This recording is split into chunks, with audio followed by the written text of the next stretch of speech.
Okay, so for the base, as you can see, you can simply pry it open. There's a joint here, and putting the chisel at an angle, you don't have to actually cut it.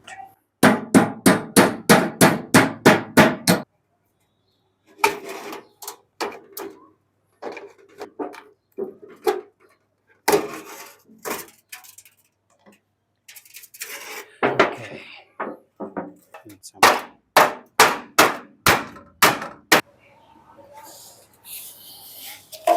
Okay, now to draw the circle, I'll just use this cardboard piece as a reference.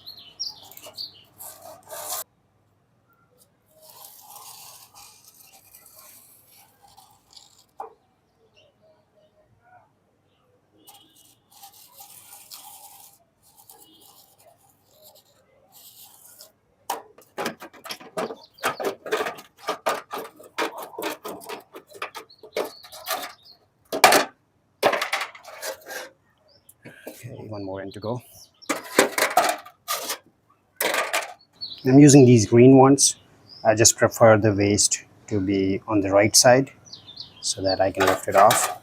You can use any depending on your preference. That's the problem what we were facing when we were cutting the box, is that one of the piece was not moving, because of which aviation snips could not go deeper. Now we don't have that problem because I can just lift off one piece and just drive it through. I think this is about 10 inches, I would say. Should be large enough.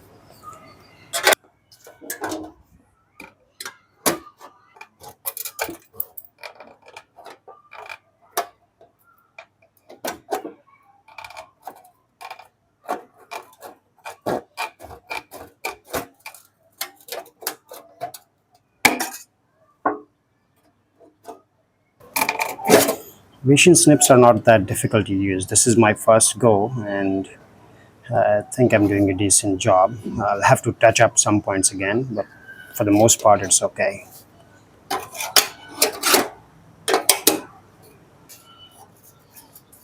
You get the idea. I'll move on to the next part and finish this off.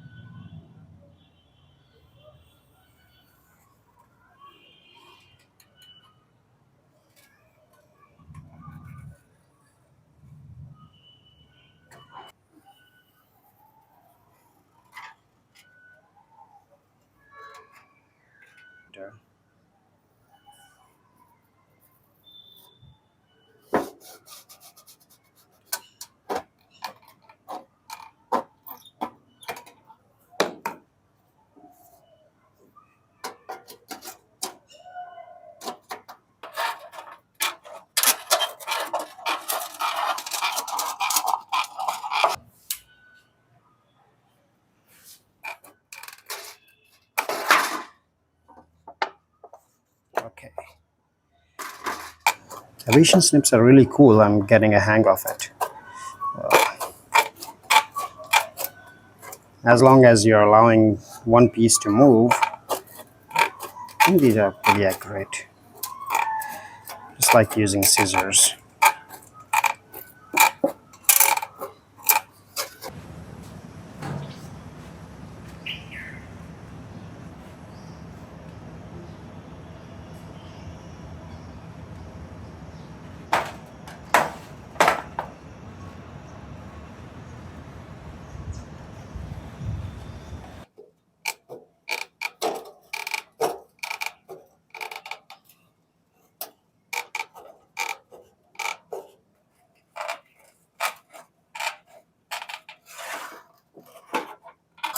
Learning new things as I go.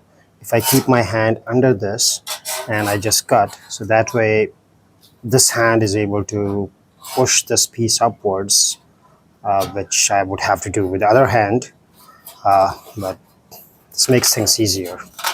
Yeah. Like the piece is being lifted and I'm able to cut easily.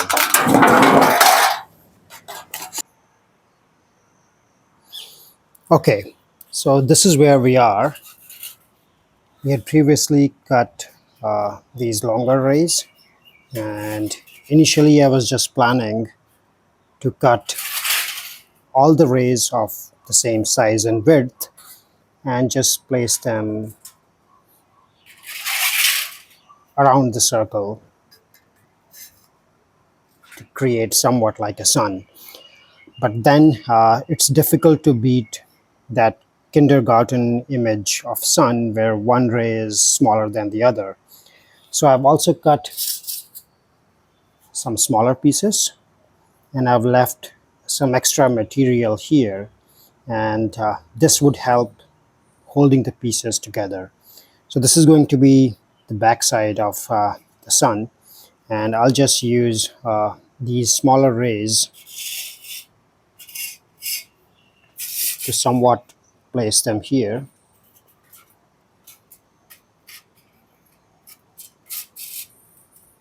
and then use some screws or rivets to hold it down in place. Let me just arrange all the pieces roughly to see how it's going to look overall.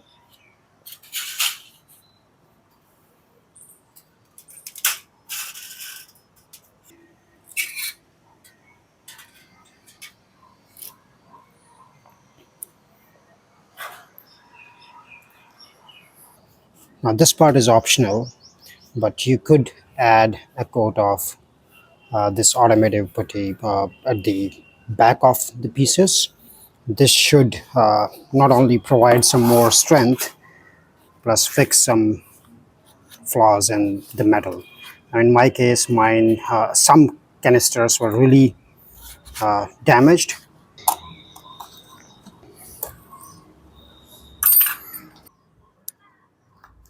Just going to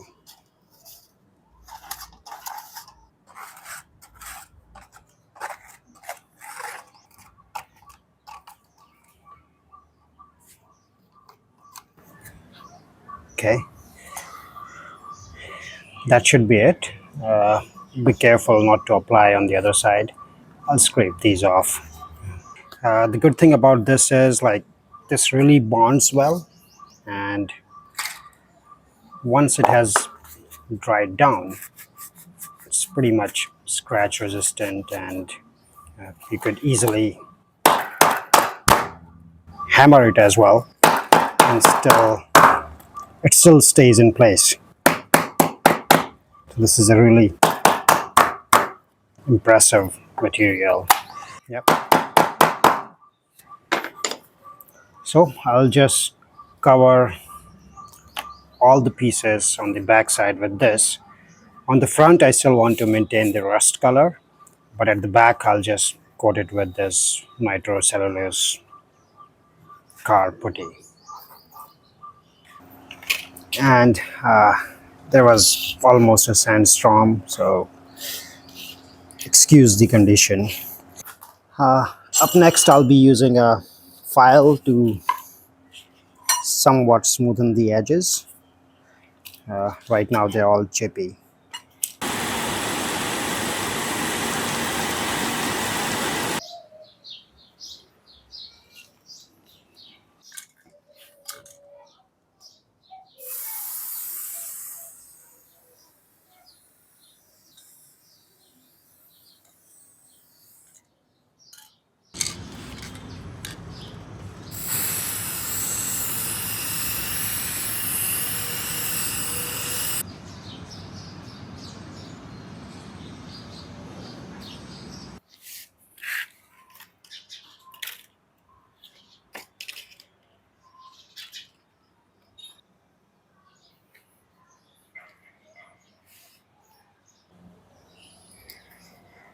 Now, this part is totally optional, like many other parts in this video, but I always wanted to try out how metal responds to an epoxy based glue. So resin and hardener. This is quick set 5-minute epoxy glue.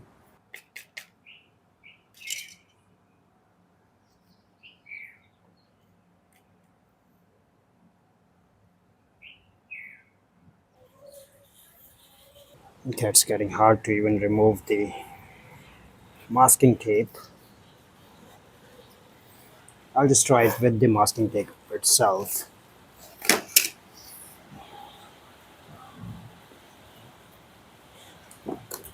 You know what? It somewhat worked.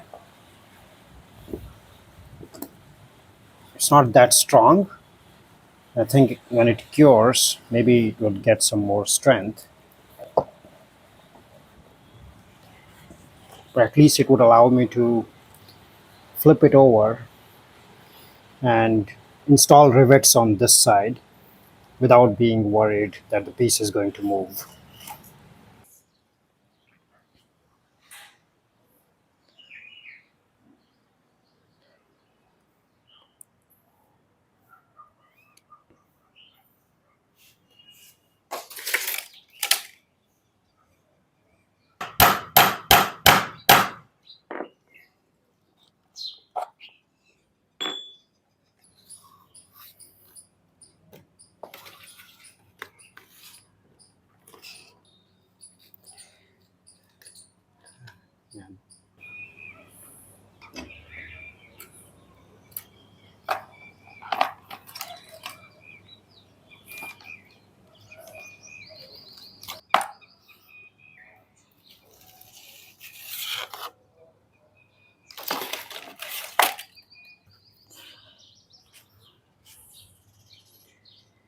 Up next, I'm going to use some toothpaste to mask off whatever areas I want the lower rust piece to be exposed, and rest I'll cover up with spray paint.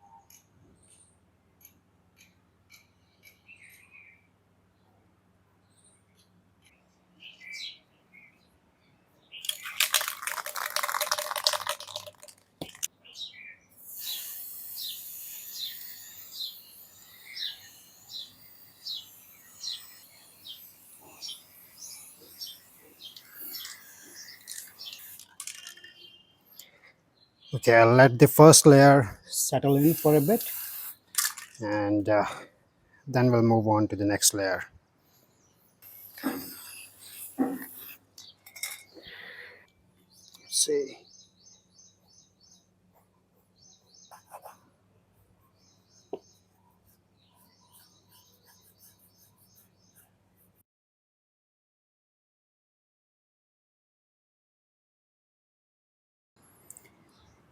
Okay, and just as I was thinking, I would mess things up in the paint job. As such, like, this does create a chipped paint effect, and on some pieces I got it nice as well. But overall, if you look at the entire piece, I don't like it. It's almost like I've lost a sense of symmetry in the piece. Individually, if we look at one piece, it looks okay, but overall, it's just giving like a botchy appearance. For the center piece as well, some areas turned out really good, like a natural finish, but not overall. So I'm thinking I should create a rust pattern all the way along the blades, which is what I was initially thinking. I don't know why I dropped that idea.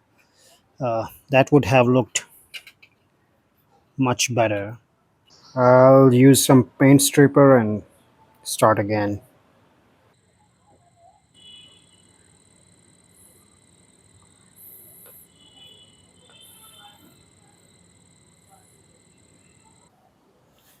Okay, so I somewhat have a plan. I'll have to coat this with paint once again, and this time I'm going to maintain the chipped paint effect only on the edges of these rays and around this circle. I think I've got enough toothpaste this time.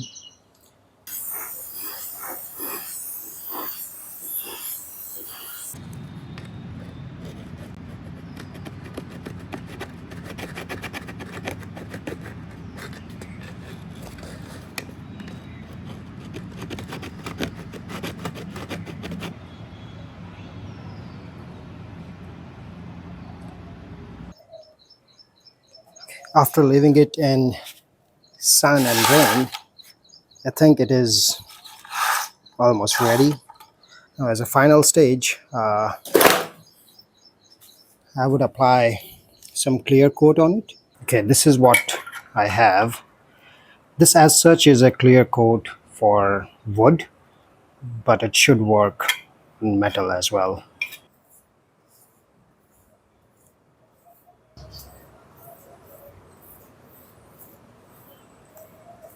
You get the idea. Let me just finish it up and then we'll hang this piece. Okay, I think we are ready. And as for the location, this area of stairs has always looked gloomy, so we'll just install it there. And yeah, the walls are not dirty, it's just the camera. And there you have it.